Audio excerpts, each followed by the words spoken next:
Hello friends, Talking with Tradition is a 3 days long workshop which is happening in Pune on 27th, 28th and 29th of May. So today here we are with Sushruti, who is the curator of this wonderful workshop, and I'm very curious how she has put together so many sessions, performances and craft sessions. So I just have a question for her. How did it all fall in place? The 3 days we have, over the 3 days, we have 3 craft sessions, we have 3 to 4 talks in a day, and then we have a recital or a lecture demonstration in the evening every day.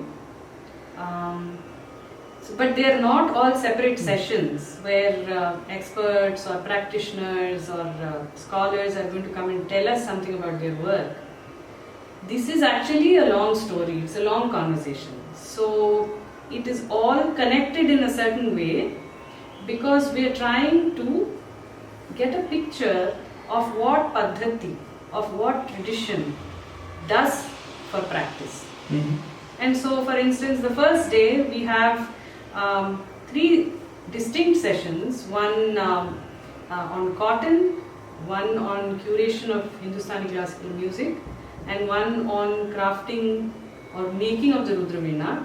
They all look like they are coming from different spaces, but it's all connected by the idea that if you want to evoke a rasa or a bhava through a final product, there is a process that the practitioner has to go through. There is a lot of thinking that they have to put in on the modes and the methodologies, the shastra, and even one could say the dharma, or there is a certain ethical framework within which they work.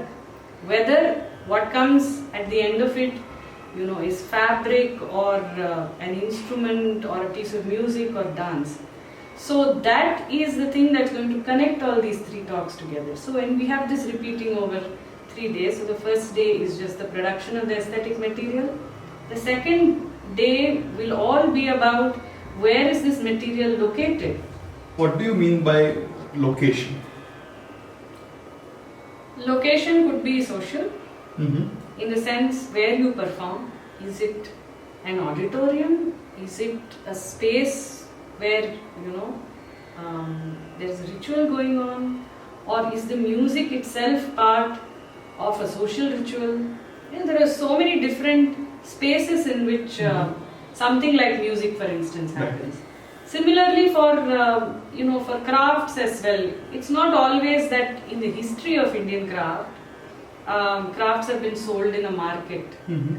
Where you go and you say, oh, this is very beautiful, let's purchase it. Craft has meant something. It has meant something socially, it has meant something within the customs and the rituals of society, and hence that also becomes a location. But Shastra itself is a location. Grammar is a location. Right. If you don't have a social location for art, where else is it located? And history is a location. Narratives are locations. So wherever you encounter art and craft, it's its location. Right. And then what's lined up for the last day? So the last day is very interesting. We speak about aesthetic production. The second day we're talking about where things are located, which essentially is how is art and craft appreciated. Where are the rasikas located? But all of this without an economic framework is not going to help that practice sustain. No practice can sustain just because the practice itself, the craft itself is great. It has to have that kind of recognition in the society, but it has to have some people in society who will come and commit and invest in it. So on the third day, we will look at the history of patronage and common patronage. See, we all know that kings patronized, courts patronized, temples patronized. What about common patronage? How were common people engaged with patronizing arts and crafts? Did they buy? Did they exchange something for it? Did they contribute in some way to its practice, sustenance and growth? So we have a lecture on that, the history of patronage or the Jajmani system.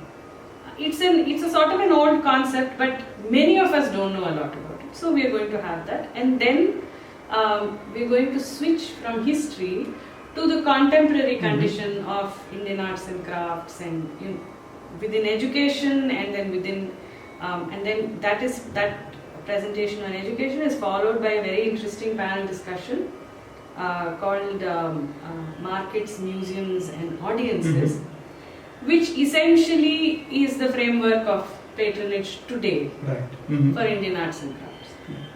And that panel discussion is going to have people who have worked for very long years and who have seen from up close what it means for practitioners to survive. Well, this all sounds very interesting. Check out the link in our description and do register for this workshop. Looking forward to see you.